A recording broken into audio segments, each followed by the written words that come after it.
This episode is supported by FX's The Shards, a seductive drama from executive producer Ryan Murphy.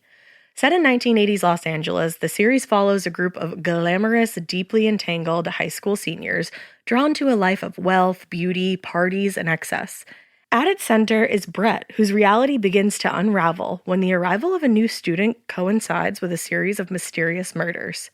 FX's The Shards premieres August 5th on FX and Hulu. These long dog days of summer, we just made it through a heat wave. Mama was parched through this heat wave.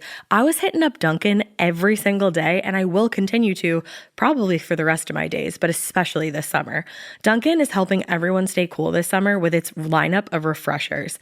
These drinks are packed with bold, fruity flavors and served ice cold. It's amazing. Dunkin' refreshers are the perfect afternoon pick-me-up. I like to start my morning with them personally, and then sometimes I go back for a second one because I'm just feeling crazy. They come in a variety of delicious flavors, including fan favorites mango pineapple and strawberry dragon fruit. And then for a limited time, there's black cherry and there's pink pineapple. I'm going to tell you something right now, and it's a bold claim, let me tell you, but I stand behind it. Pink pineapple will change your life. It is so good. It has me feeling like I'm sitting in a pool, resort side, just living, honey. It's so yummy. Try your favorite flavor with green tea, sparkling water, lemonade, or Dunkin's all-new limeade. I haven't tried the limeade yet, but I'm going to. Usually I get my drinks made with green tea and occasionally lemonade, but I do really like the green tea. Or if you don't want to build your own, try one of Dunkin's curated refreshers like the Cherry Lime Ricky or the Ultimate Pink Daydream. The Cherry Lime Ricky, scrumptious. I could drink like 3 of these a day. They're so freaking yummy. Head to Dunkin' today and find your favorite refresher. Dunkin' refreshers contain less than 1% fruit juice. Limited time offer. When it comes to online college, Southern New Hampshire University is so good, it's scary. Listen, the facts don't lie. SNHU has degree programs that fit your goals, online classes that fit your life, and real support at every step. And if that wasn't enough, they've got some of the lowest online tuition rates in the U.S. This is an airtight case, you guys. Visit snhu.edu/morbid to get started. That's snhu.edu/morbid. Hey, weirdos. I'm Ash. And I'm Elena. And this is Morbid.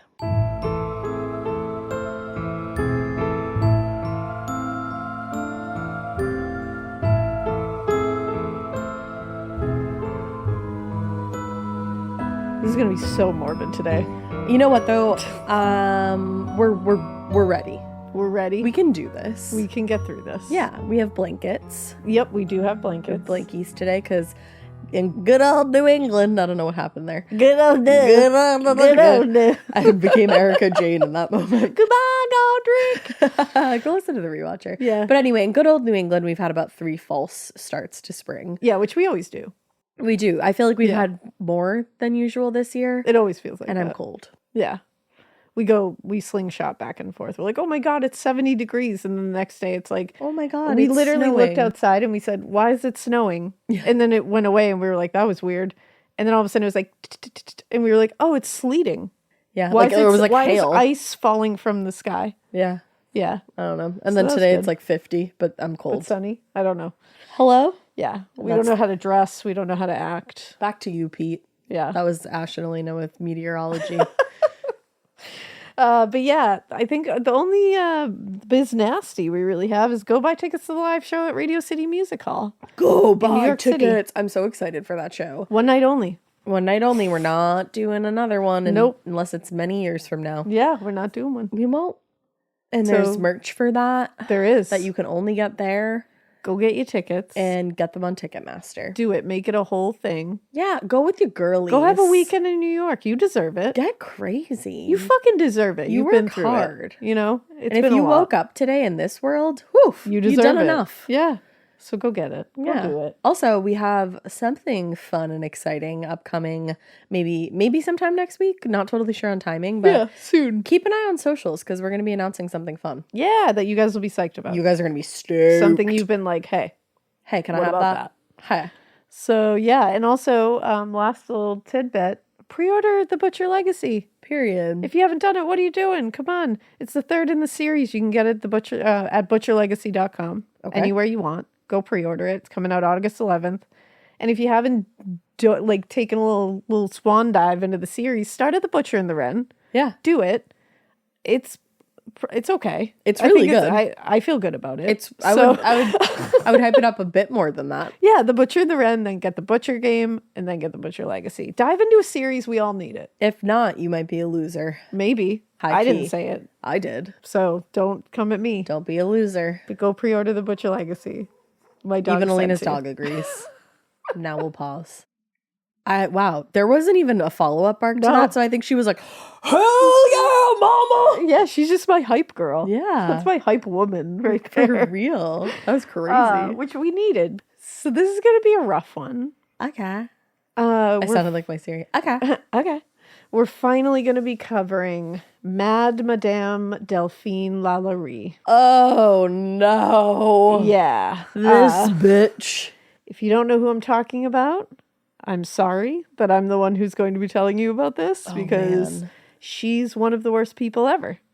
Yeah, if you've seen American Horror Story, you know about this. Yeah, you at least know like a fictionalized version of Kathy Bates. The history. Yeah. I love Kathy Bates. Love Kathy Bates, but hate Madame LaLaurie. And I believe that's how you pronounce. That's what I did.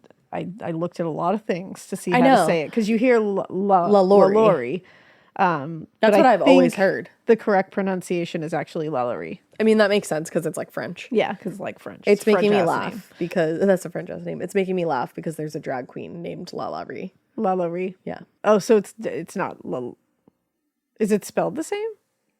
No, I think it's LaLaurie. Oh, okay. Because I was like, whoa. Like her first name Lala, last name Rie. Oh, that makes sense. But when you say it quick, it sounds the same. Yeah, that makes sense. So this is a story that is really gruesome. It's upsetting. It's got haunted elements at the end of it. Oh. It's got everything, really. Okay. One pata? One pata. One pata. And so here's one thing I want to say right up front. I refer to the victims in this case as enslaved people because, That's correct. Exactly. But some of the quotes that are going to be used in this are a little outdated. Okay. And they refer to them as slaves. Okay. I am going to read the quotes how they are just because they're quotes. Yeah. But just know that when I'm saying it, it's enslaved people. Those are quotes if it is a little outdated. Got it. Just to be clear. So let's start you at the end to then bring you back to the beginning. Oh, I love a full circle. We love that. In April 1834, a huge fire broke out at the mansion of Delphine LaLaurie on Royal Street in the New Orleans French Quarter. LaLaurie was known to have kept several enslaved people as servants in her home, but when neighbors, bystanders, anyone tried to go into the house and rescue those people that were trapped inside, they found that the doors were barred. Ugh. After forcing them open and making their way into the house, the rescuers were absolutely horrified to find the, quote, horribly mutilated bodies of at least 7 enslaved people. Oh. Delphine LaLaurie was known, by the way, to treat her servants, quote unquote, very badly. Yeah. Including physically abusing them. Like, there were reports of that. It wasn't like it was completely hidden. But no one in New Orleans had imagined that she was a sadistic torturer and murderer. Yeah, like they did not know how bad it was. Yeah. So let's go back to who Delphine LaLaurie actually was. Yeah, how the fuck did she get this way? So her name is Marie Delphine McCarty, originally. That's like such a pretty name. What are you doing being a beast? Yeah, exactly. She was born in New Orleans, Louisiana on March 19th, 1787. And the beginning of her life is obviously a little sketchy because it's so long ago. Yeah. But property records from that period do indicate that her family was one of the wealthiest that New Orleans had ever seen. Oh, wow. In the late 18th century, letters written by a friend of her family said that her mother, who was also Marie McCarty, was described as vivacious and frolicsome. Ooh, bitch, describe me? That's my description from this point forward. Vivacious and frolicsome. What is frolicsome? That's where you want it to end. The similarities between you and the McCarty family. Yeah, definitely. For sure. But frolicsome, I like frolicsome. that. Does that just mean you're running around? Probably. All Just right. frolicsome, you know? Frolicking. And she was known to throw lavish parties. Fun. Which, when you look at it from here, you're like, oh, that sounds fun. Yeah. Around this time, Delphine and her brother Louis would have been about 9 and 13 years old. So, well, it's unlikely they participated in what was described as the Bacchanalia. What? Basically, there was some shit. It was a time. What does that these mean? parties were a time. Okay. Watch The Rewatcher and watch True Blood, and you'll get an idea Wait, of like the kind Mary of Ann's parties? Yeah. They were orgies? Some might say. Bitch. Some might say.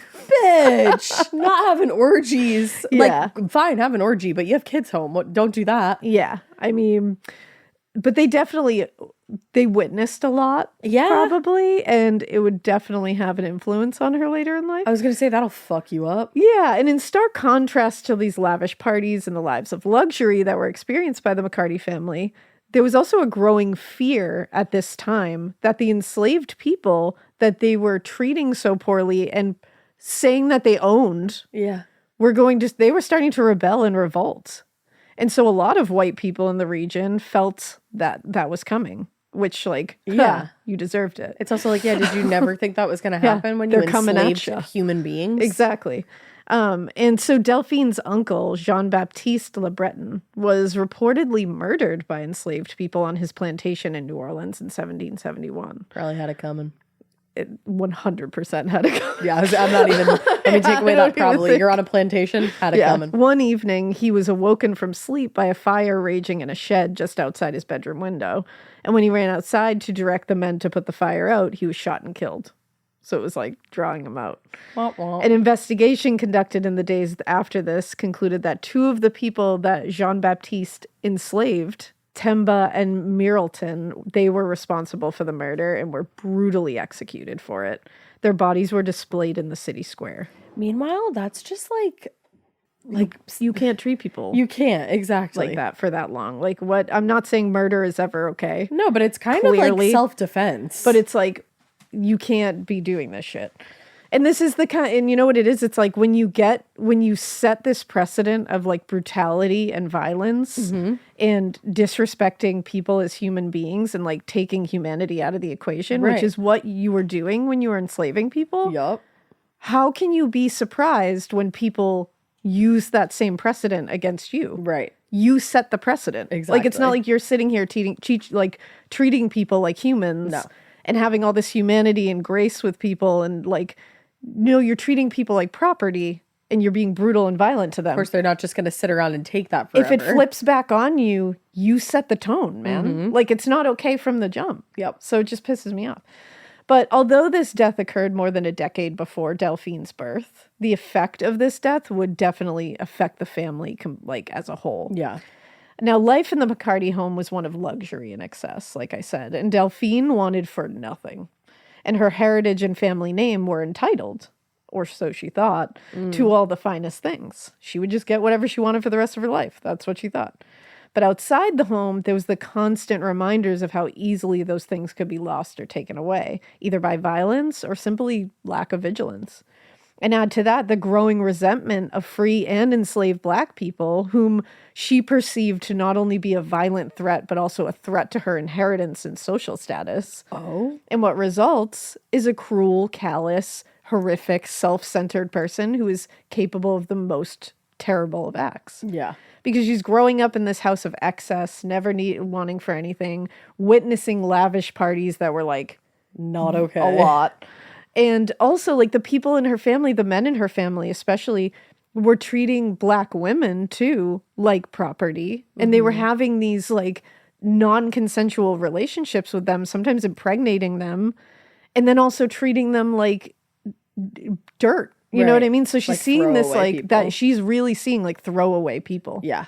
And it's like, and then she's growing up to think that's okay to act that way. And then with this growing sense of fear in the community. Yeah, of white and having people. her uncle murdered by the people that he treated so horribly and owned. But she doesn't see it she that looks way. at it as their fault, not Right. his fault. Right. Yeah. Oh, that's a mess. Yeah. So it's not a good mix to to be grown up with. Now, in the late spring of 1800, when Delphine was barely 14 years old, she married Roman Lopez y Angelo de la Candelaria. Brother, what are you doing with all those names and a 14-year-old bride? Exactly. What's going on here? You're having too much. He was 35 years old. Get a grip. And he was a widower and a high-ranking officer in the Spanish military. Find a grown woman. Yeah, get it together. Now, at the time of their marriage, he was serving as the second in command to the governor. He was the representative of the treasury, and he had jurisdiction over matters of police, the courts, and the military. So he had a ton of power and influence. Yeah.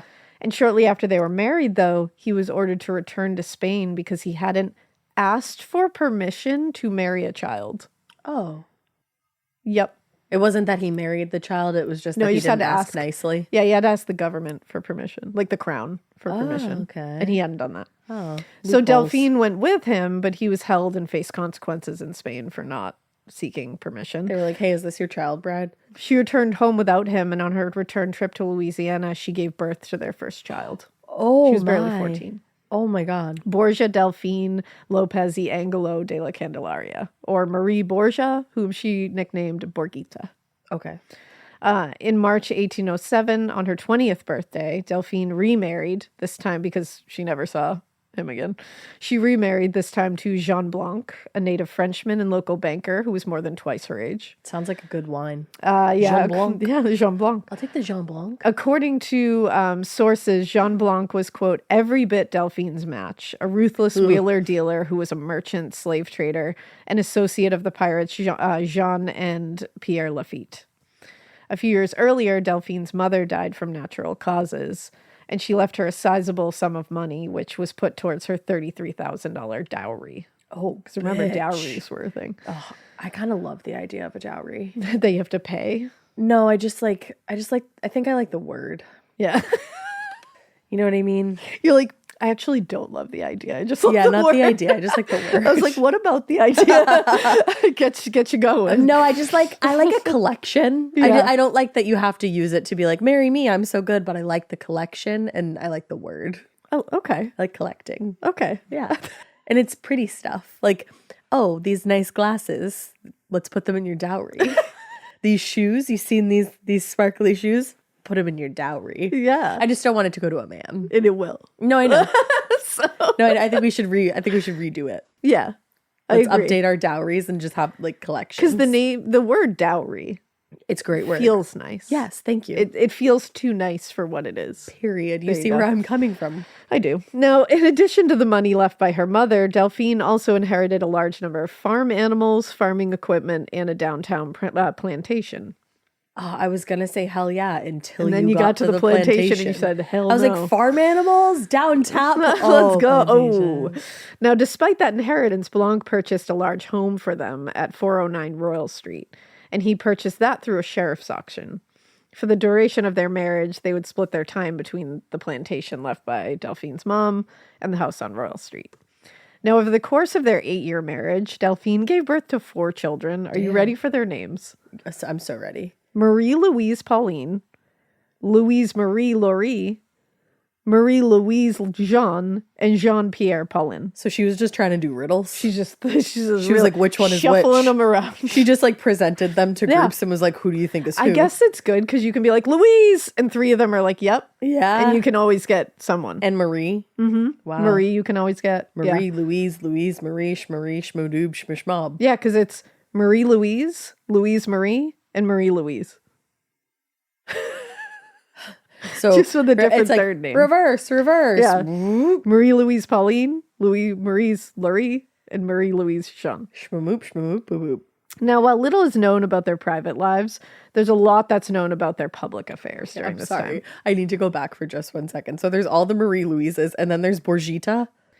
Borghita is from the other marriage. But I'm just like, how do we go from Borghita to Marie Louise? And actually, Borghita, her name Is Marie. is Borgia Delphine Lopez y Angelo de la Candelaria, or Marie Borgia. Yeah, right. So there's another Marie. So like, hello. Yeah. So Anyway, sorry. A lot is known about their public affairs. They were very local and very active in local real estate, and even more active in local politics. Blanc was very outspoken and often ruthless when it came to getting what he wanted. Yeah. According to Carolyn Long, Blanc was, quote, much disliked by most of the Native Americans residing in or near New Orleans, not only because his ways were entirely foreign to them, but also because, quote, they considered him a dangerous man. I'm sure. Another account of him, written by a representative of the Spanish crown, describes him in, like, only slightly kinder terms. It said, "This clever and daring man is persuasive of tongue, whereby he sways the crowd. Blanc is regarded as one of the persons financially interested in the piracies of Barataria, which he openly protects." Basically, he was not only despised by the native population, but also by the Spanish, Okay. who identified him as one of those financially backing local pirates. Awesome. Yeah. So his financial support of the pirates, essentially, it was basically because he had relationships with pirates. He was friends with Jean and Pierre Lafitte, who were very famous. Right. Infamous, I should say. At the dawn of the 19th century, as the agriculture business in Louisiana was like really booming, the Lafittes were among the many who were importing the labor of enslaved people from Africa and Caribbean nations. Okay. But they were known to also be among the more unscrupulous of people doing that. Not that any of them were scrupulous, but meaning they didn't abide by any laws. Right. Jean Blanc would often receive these shipments of enslaved people from the Lafittes and either help to, and speaking in these terms really Shipments makes you, of people. shipments of people, That just, it makes yeah. you, how anybody can hear that and not be absolutely just fucked like up. people were walking around town being like, oh, there's a shipment of slaves today. Shipment of enslaved people here. Like, what? And even this next thing, he would often receive the shipments of enslaved people from the Lafittes and either help to sell them, just really let that sit, or put them to work on the plantation left to Delphine by her mother. So he would be snatching up enslaved people who are being shipped here like cargo and just give some of them to Delphine. Yeah. By the time that he died in 1815, are you ready for this? No. He had owned or traded at least 367 enslaved people. Holy shit. You know that motherfucker is burning in Somewhere. the gnarliest hellfires I right hope now. the hottest part. Still.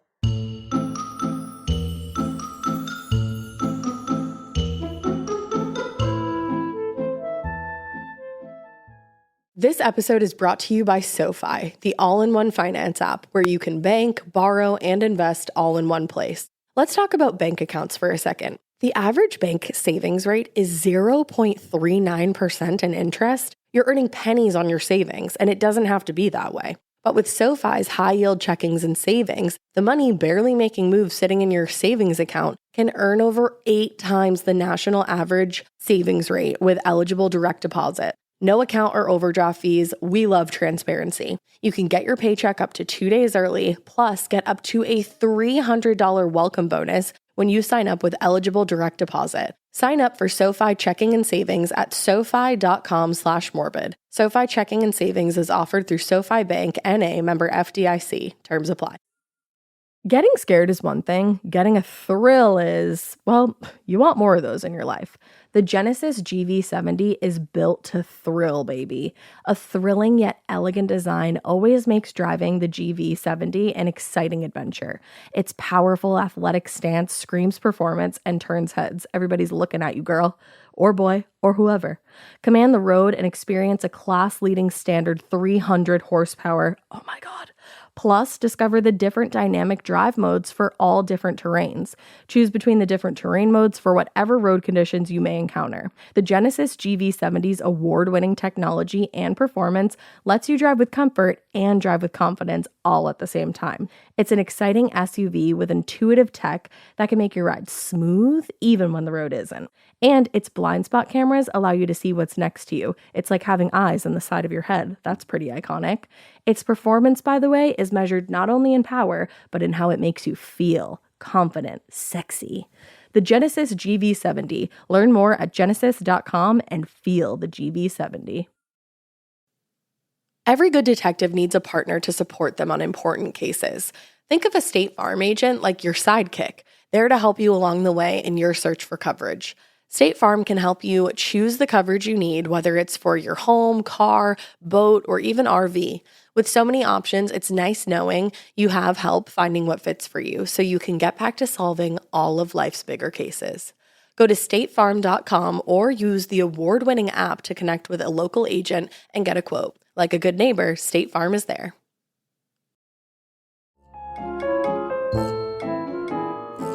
Now, when he died in 1815, he left Delphine a 28-year-old widow with 5 children to care for and significant debts.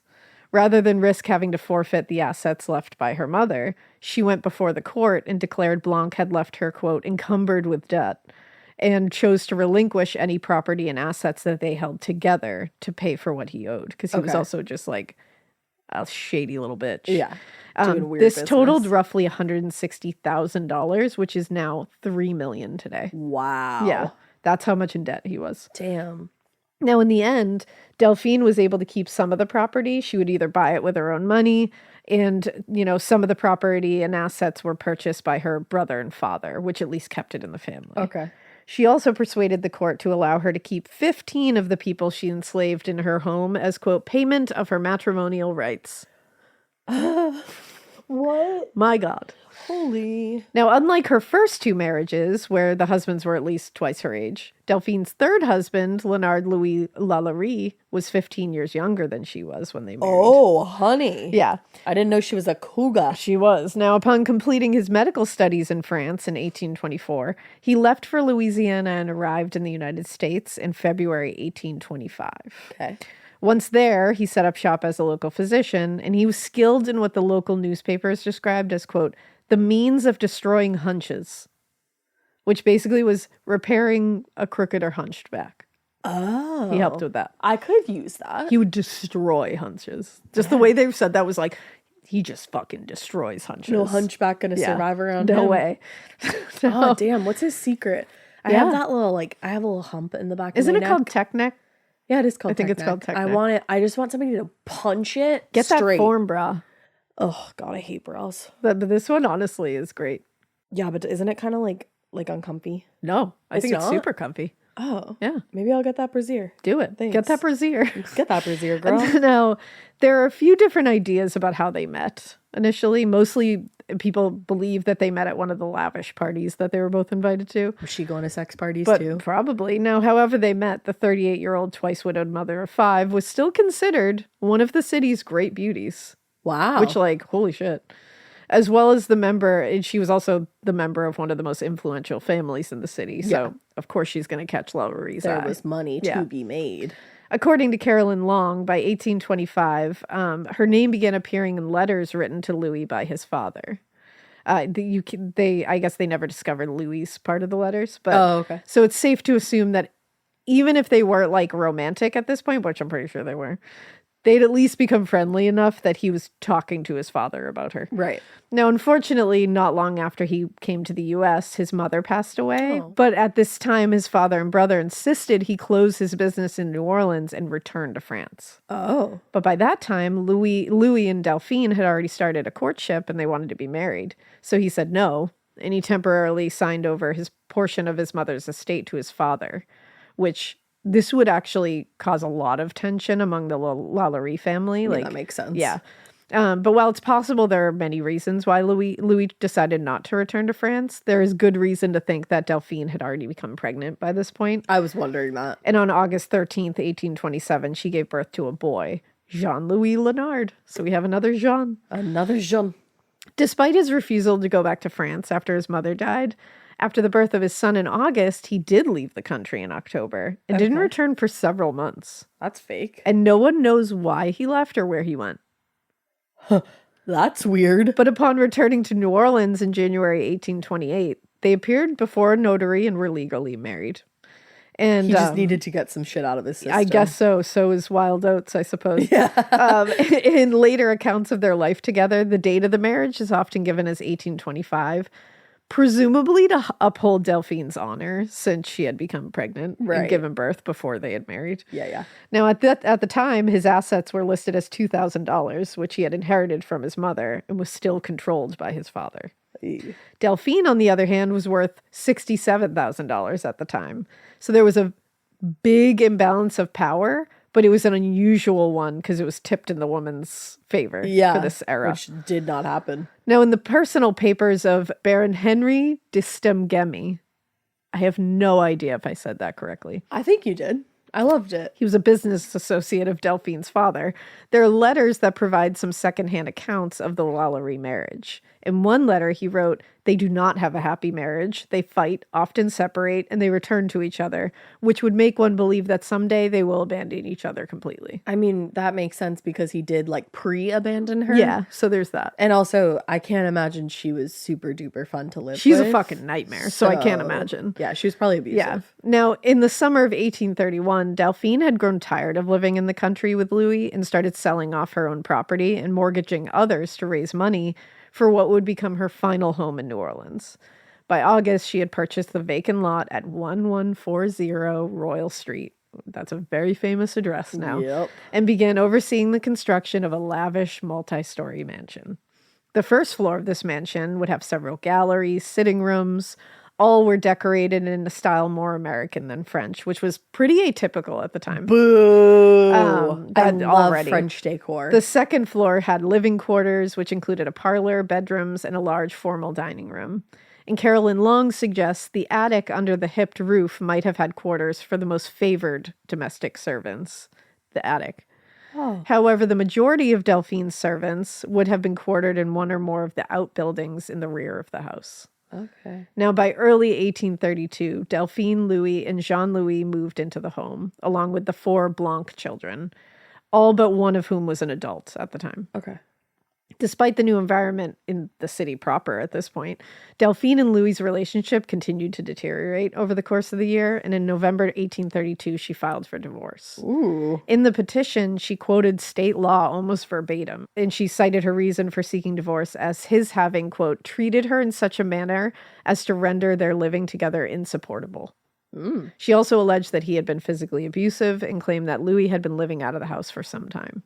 Okay. Whatever the cause of the separation, it doesn't appear to be permanent, at least not practically. It never is. By 1834, she was listed in the city records as being a, quote, wife separated in property of Louis LaLaurie, but in reality, Louis had returned to living at the house at Royal Street and was at least very regularly an overnight guest, but was at home on the night of the fire in April 1834. Now, in her 1834 multi-volume account of her travels across the United States, British writer Harriet Martineau presents a picture of American slavery that is very naive, Yeah. unsettling at times, and also, like, at times a little insightful. Okay. Very strange. And in later assessments of her writing, scholars have noted, quote, an inability to sympathize with cultural others who do not conform to the formulaic and imaginatively controlled terms in which she imagines difference. Basically, her sympathy towards enslaved people only extended to those who fit in her very, like, narrow view of Black people. Okay. Now, I bring this up because it's important to talk about her view, because the majority of insight into how Delphine LaLaurie treated enslaved people in her home comes directly from Harriet Martineau's writings. Oh, okay. Yeah, like a lot of scholars point to that. Interesting. So while she definitely had a complicated and very limited perspective on plantation owners and their treatment of enslaved people, she was able to identify cruelty and brutality when she saw it. About Madame LaLaurie, she said, it had been long observed that Madame LaLaurie's slaves looked singularly haggard and wretched, with the exception of the coachman, whose appearance was sleek and comfortable enough. And that shows you that as long as the enslaved person was being seen by the outside world, they were being treated okay. Okay. If you were in that house, she was going to treat you however she wanted to, and it didn't matter if the marks were physical. Wow. Yeah. Now, despite the obvious maltreatment of enslaved people that was occurring in the LaLaurie house, it seems few, if any, locals at the time were thinking to challenge her or raise a concern. One, they're all pretty racist because they all probably had slaves of their own. At the time, yeah. At the time, of course. And 2, she's like super powerful in the town. That's what it is. She was still one of the wealthier and most respected members of the New Orleans society, and to speak out against her would have had consequences. 100%. If only social, though.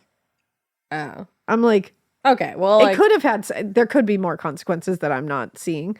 But I'm like, I think social consequences back then I'm not saying it's a good excuse, but I think social consequences back then meant so much more than they do today. Did. You just look back and you're like, you just wish people, and I guess people weren't taught to value human life and human dignity and especially decency. Not then. You just wish somebody had taken it upon themselves, which people did. I will say a couple of people obviously took some action. Yeah, there's always good people to you be wish found. more people valued what the fuck was going on and taking a stance over like their social standing. Because I'm like, the tide's going to turn eventually and your social standing will be back because you'll be on the right side of history. And it's just good to be there anyway. Don't worry why do you want to be on the shitty side and keep that? You shouldn't. You know?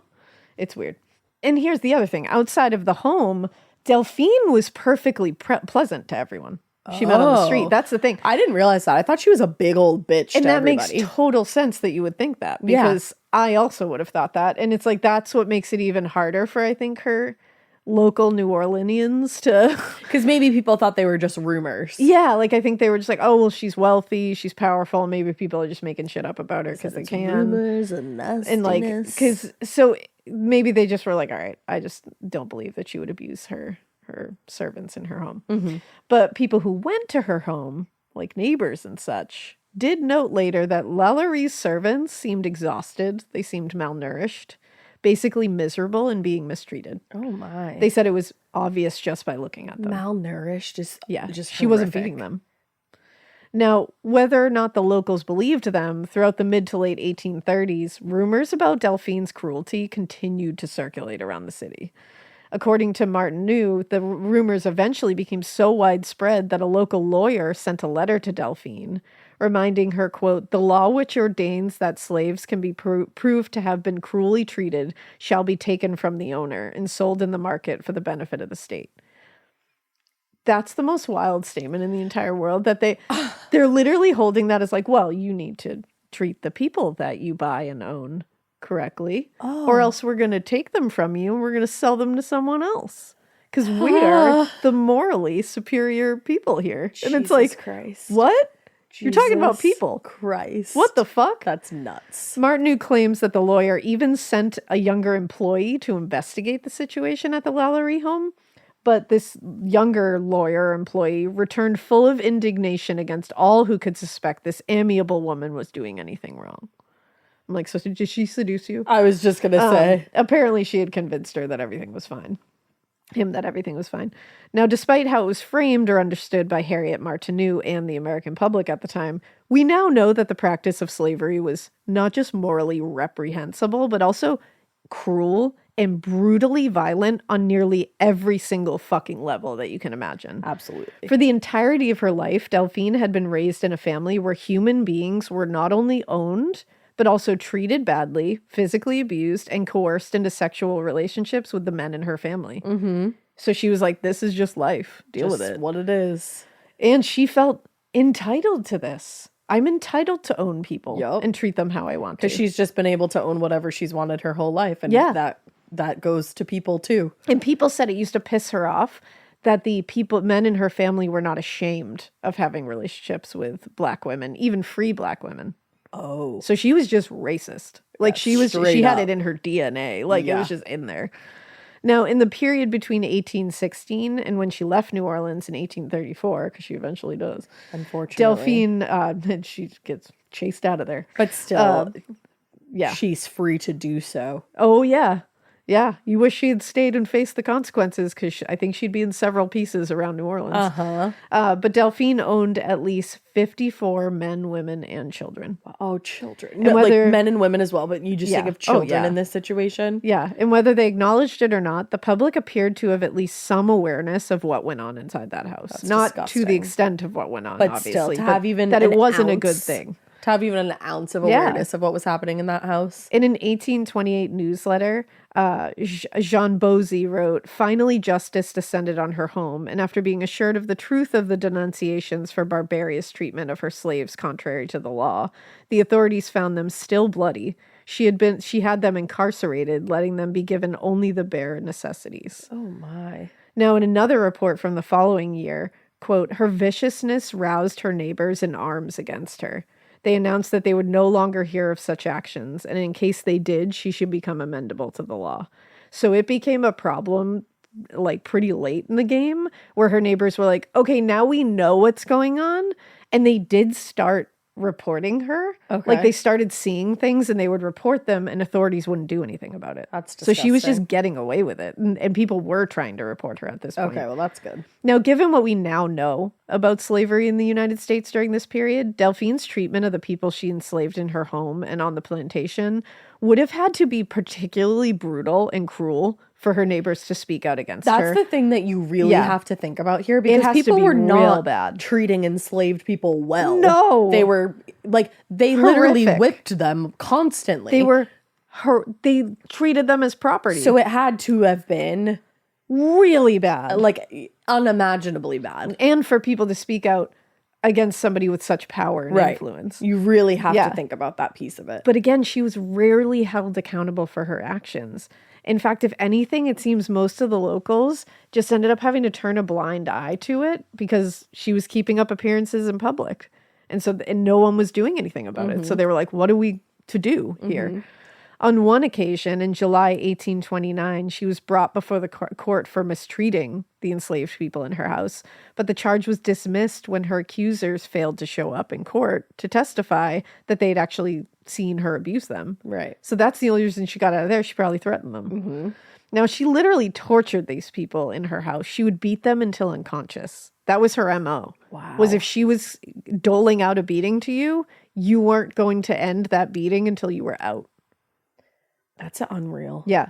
In 1833, neighbors reported her because, and this is horrific, because it's about to get gnarly, so just be I mean, prepared this for story gets that. Now, gruesome. Neighbors reported her because they saw her literally chase an enslaved little girl who was 12 years old off the fucking roof of her home. She was chasing her with a whip, and she was so scared she fell off the roof of the home. Oh my God. LaLaurie hid this murder and her body by hiding her in a well.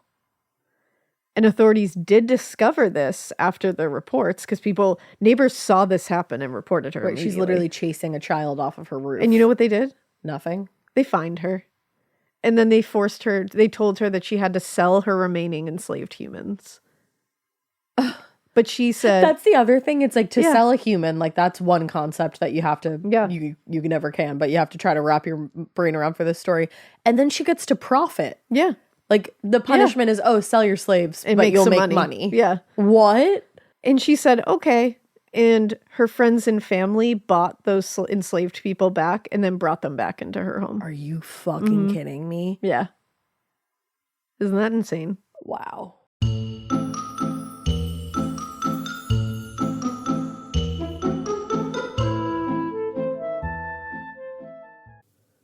You know that feeling when you come home late from work and those puppy dog eyes just pierce right through your soul? Or when you're packing for a trip and your cat refuses to leave your suitcase? Yeah, we've all been there.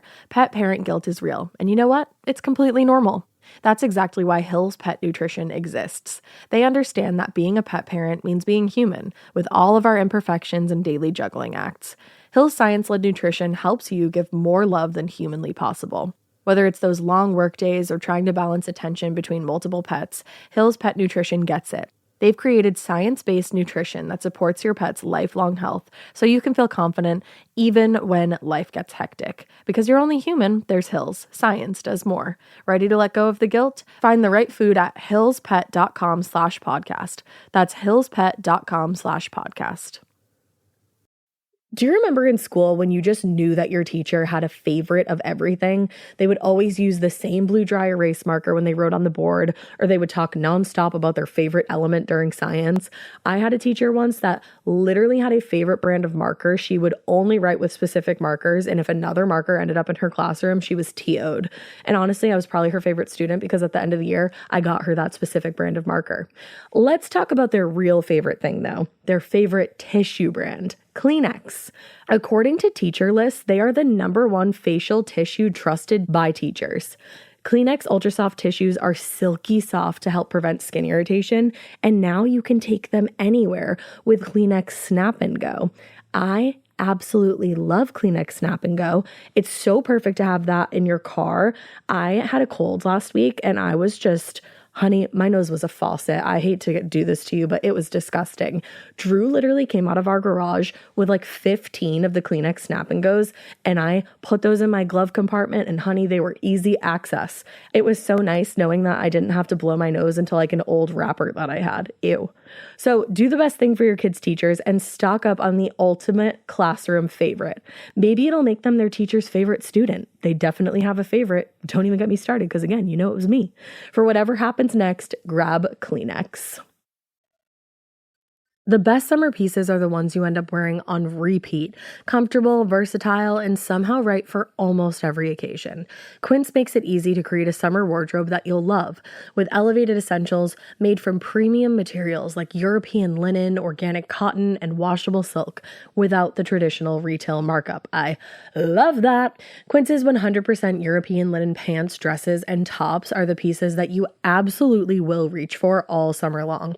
I absolutely love their linen. I have so many pairs of their linen pants, which you can dress up or you can dress down in the summer. Like, say you're going to a nice dinner, you can pair it with like a silk shirt, a really cute necklace, some good, makeup and an updo. Or if you're just looking for a more casual look, you can do the linen pants with like a loose button-up shirt and you still look really chic, kind of like, I don't know, Diane Keaton vibes, I kind of think. Also, it's not just apparel.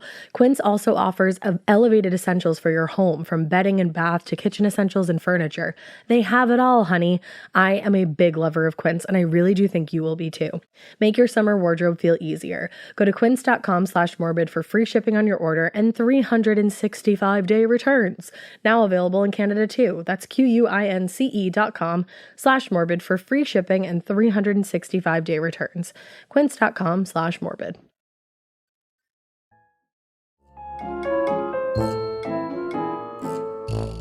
Now, the full extent of Delphine's cruelty finally came to light on the morning of Thursday, April 10th, 1834, when a fire broke out at the mansion. What? It's April 9th. What the fuck? Elena, it is April 9th. How does this happen? Guys, I'm not even kidding you. We don't do this on purpose. Also, we were going to do this story like a couple weeks ago. Literally weeks ago. And I wanted to zhuzh a little bit just to add some things.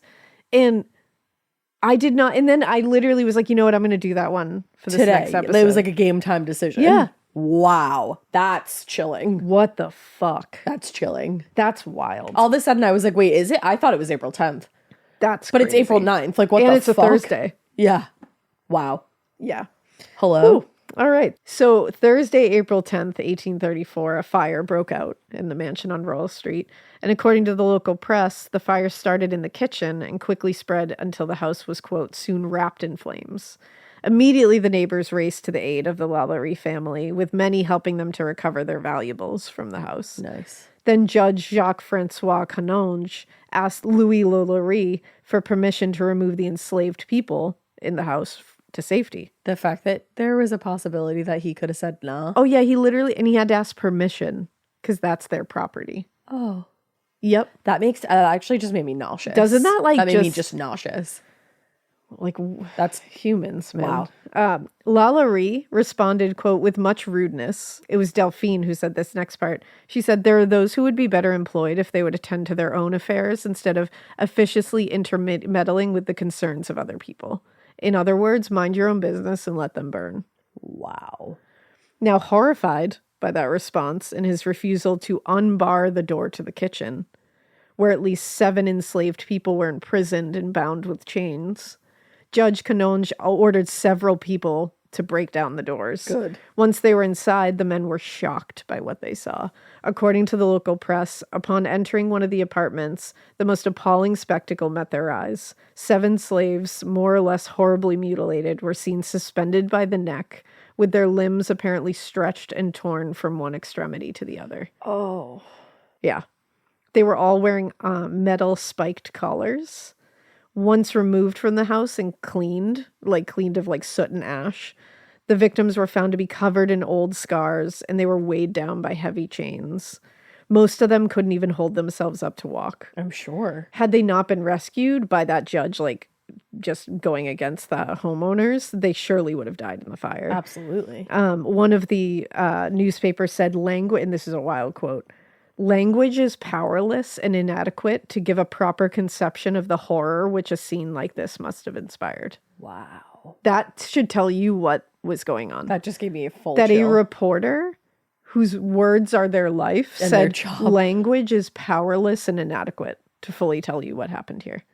That's, oh my God. There are reports that some of them were tortured to the point of being unrecognizable as humans. Like their faces were completely mutilated. One woman's back was so badly cut and whipped that muscle and bones were poking through. Oh my God. They found one woman, and this is one that a lot of people I'm sure have heard of, I know what that you're gonna had say. had her bones broken and reset several times so that she resembled a crab. Because they would break and then reset in the broken place, essentially, so that they were like bent in all crazy angles. How do you do that to another human being? Apparently her daughters, she was trying to teach in her daughters the same hate and cruelty, but they did not have that inside of them. Oh. So they would try to feed the enslaved people, and when she would catch them, like she wouldn't feed them, so they Right. would try to bring food to them. When she would catch them, she would like beat and punish them. Her just daughters? for their kindness to these people. What the fuck? And it's become, and it should be obvious now that you've heard this, that everybody's heard this. Scholars believe that this is just something that Delphine enjoyed. Like this she's sadistic. like this isn't punishment. This is No, she was getting her somehow, because most of the enslaved people they found in her home were so badly tortured and disfigured that they could barely walk, never mind work. Right. So she wasn't getting work out of these people. They weren't working for her. She was just a psychopath. She literally had a torture inflict chamber. torture and pain on people. Like she liked this. This was a thing she did. Yep. She's a literal psychopath. The awful discoveries only continued after the fire was extinguished as well. It turned out the fire had been started by the cook, who was found chained to the stove. So the cook was chained to the stove. When asked why she'd done it, the woman explained she set the house afire with the intention of terminating the sufferings of herself and her companions, or perishing in the flames. So she was ready to die in a fire to to stop the escape suffering. the nightmare that she was living. It was made clear that the victims who were discovered in the burning home, again, weren't being put to work. Right. And were not being punished for any particular offense. They were, quote, merely kept in existence to prolong their sufferings and to make them taste all that was the most refined cruelty that could be inflicted. Like, that's a quote. Yeah. The victims were removed from the property and taken to a guardhouse to protect them from Delphine and provide medical care. In one account, journalist J.C. de Saint Rome describes one man with, quote, a large hole in his head, and his body from head to foot was covered with scars and filled with worms. Oh my God. Yeah. It's like How? Like, unthinkable. it is. My reactions are just the same Yeah. over and over again, but you just don't know what to say. No. After the initial reports of what was discovered in that house, more than 2,000 locals visited the guardhouse to see the victims with their own eyes. You The don't need to incident do that. inspired the residents of New Orleans to have such incredible outrage that they demanded justice for the men and women taken from that plantation. Which is shocking. A writer for the New Orleans Bee said the community shares with us our indignation and that vengeance will heavily fall upon the guilty culprit. The outrage of the locals, while understandable, obviously and good, Absolutely.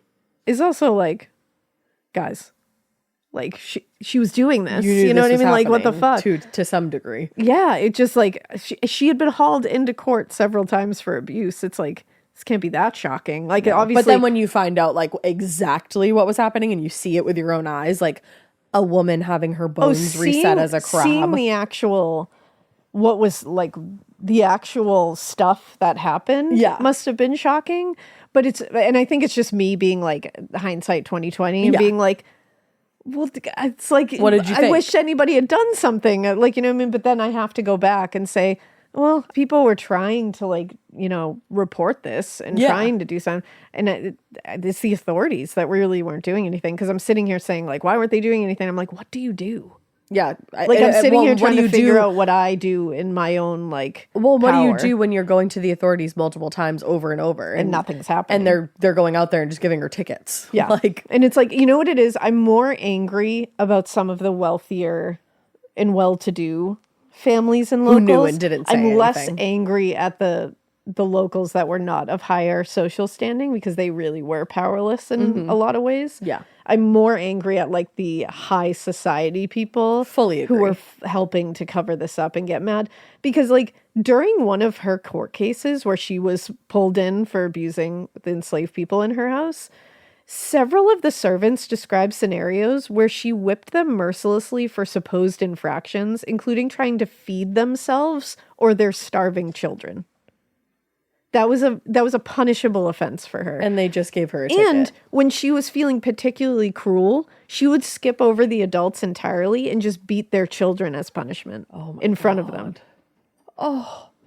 So she's a fucking monster. She honestly, like, she should have got the guillotine. And honestly, I think they would have kind of let justice happen, Like, if she didn't skip out. like street justice. I think they would, because the people of New Orleans were ready to tear her to shreds. Yeah. And I think if she had come back there, they would have torn that. her to shreds. And I wish she had been able to get the justice. Because, isn't it like nobody really knows what happened to her? She just kind of like faded into obscurity. I mean, unfortunately, justice was denied in this situation. In the immediate aftermath of the discovery, a lot of the locals took their anger out on the Royal Street property. They stormed the house. They destroyed everything in sight. They ripped paintings off the walls, destroyed the furniture. They made off with anything of value, which, like, good for you. Yeah. They called her the devil in the shape of a woman. Yeah. And they were out for blood.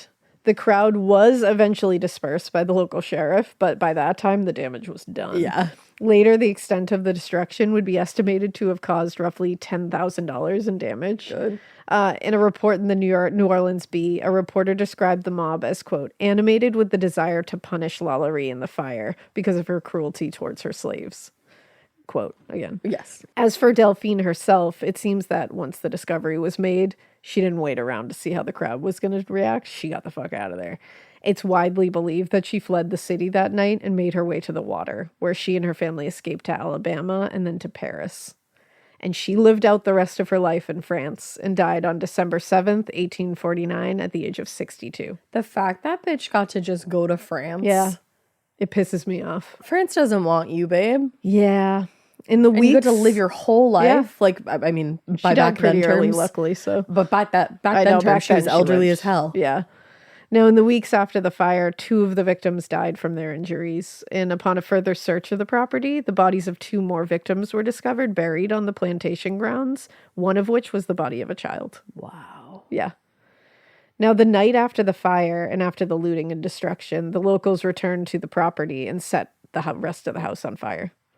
They burned much of it to the ground. It shouldn't exist. No. It remained a burned-out rubble until the property was purchased in 1838 by Pierre Trustor, who built a new home on the land, which remains at the corner of Royal and Governor Nichols Street to this day. Wow. In the decades that followed Pierre Trustor's death, the home served a lot of different functions, like it was used as a school building, a music conservatory. Not a school building. And an apartment building with the lower floors containing retail shops or other businesses. But as early as the late 1940s, the LaLaurie Mansion, it's still known despite having been rebuilt, has been the centerpiece of the city's rumored hauntings. Yeah.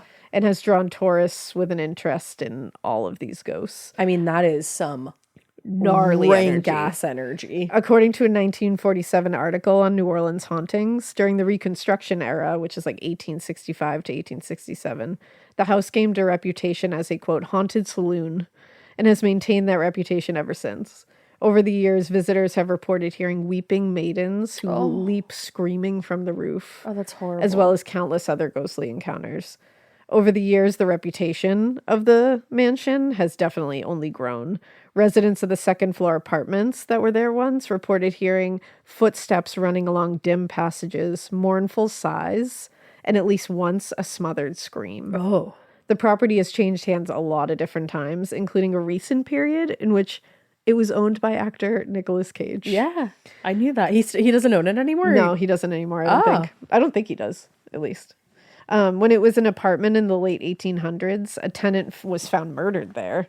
And in the weeks leading up to it, he had told acquaintances of ghostly figures, voices, and violent demonic activity in his apartment. Fuck. Now, when it was a school as well, this like really fucked me up. It was a couple of different schools, and once it was an all-girls primary school, and it was only for black girls. And this is important. I only say this because there were reports of kids who were only like 6, 7, 8 years old and didn't know the history of Madame LaLaurie. Yeah. Rushing to their teachers with scratches and bruises on their arms. And the teachers would obviously be horrified, being like, oh my God, thinking another child had done this. But they'd be like, who did this to you? And they would always say, that woman. Oh. Yeah. No. Yeah. Nope. Ew. So that place, I mean, you can Why still would you see ever it. make that an all black girl school? I have no idea. Who the fuck decided that? I guess it's just the only property, I suppose, if it can be You hope turned that into a there's school. like a plaque there or something. I don't know that there is, but like that commemorates all the lives lost is. in the fucking. What a gnarly, the energy. I'd love to hear from people who have like been to this particular Yeah. place, because it's like, how did that feel? Yeah, I just feel like the energy even walking by that must feel I gotta say something. I think that's one place I'm not interested in Yeah. going. It's just like, oh, it's so sad. It is really sad. I'm not saying like don't go there or anything like that. I don't know if I could. Yeah. I mean, it's not the mansion anymore. It's rebuilt. But exactly. It's but that the land grounds has a lot of Honey the land. Honey the land. That's a perfect Honey the land. Honey the land. The land does have some gnarly shit. I know that story. Like I know how bad it is, but it never gets any easier to listen to. Yeah, it really doesn't. It was a gnarly. That's why it took me a little while to do it, because I was like, I don't know if I want to tell this one today. Yeah, no, I fully understand But that. yeah, I wish she had got justice. I do too. I really do. I'm just looking up a fun fact for us right now. Okay, ready? I'm ready. There's a lot to this. Okay. So this is from a TikTok I saw last night, so I'm not sure. I gotta like double check it. But okay. Abraham Lincoln elected to Congress 1846. JFK elected to Congress 1946. Mm-hmm. Abraham Lincoln elected president 1860. JFK elected 1960.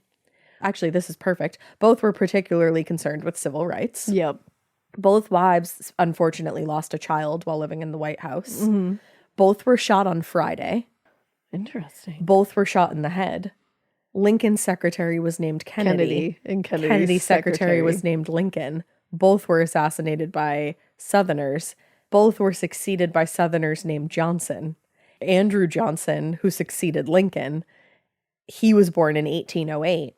Lyndon B. Johnson succeeded Kennedy. Lyndon B. Johnson was born in 1908. I think that is all true, because I've seen that as a thing forever. I think that's crazy. That's nuts. Like, you can't. Like, that's one of the biggest. That's a fun fact. Yeah. Like, that's a series of fun facts. Yeah, I saw that last night at like midnight as I'm doom scrolling TikTok, and I was like, what the fuck? What the fuck? I was like, that's crazy. That is, I remember like the Lincoln secretary was Kennedy, Kennedy's secretary was Lincoln. Yeah, but then you go to the very dates and it's literally it's like very strange. Perfectly 100 years apart. I wonder, it's like simulation. It's simulation for Probably. cheesy. Yeah. Well, with all of that being said, we hope that you keep listening. And we hope you keep it weird. But not as, I can't even say what she did was weird. It's much beyond that. So just like don't Just keep it weird. That's all. Don't That's all be I an have for you. asshole. Yeah, be nice. And when you see something, say something. Yeah. To the authorities. To the authorities. Not just to your friend.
Talk about regrets. We all know someone who's been in a car accident and said, I don't need to call a lawyer, only to regret it after their pain and damages were worse than expected. When someone hurts you, you deserve to be compensated fairly. Morgan & Morgan is America's largest injury law firm, fighting for the people for over 35 years. Injured? Visit forthepeople.com/podcast. That's forthepeople.com/podcast. Their fee is free unless they win. Hey, listeners, I'm Ash. And I'm Elena. And we are so excited to have joined the SiriusXM family.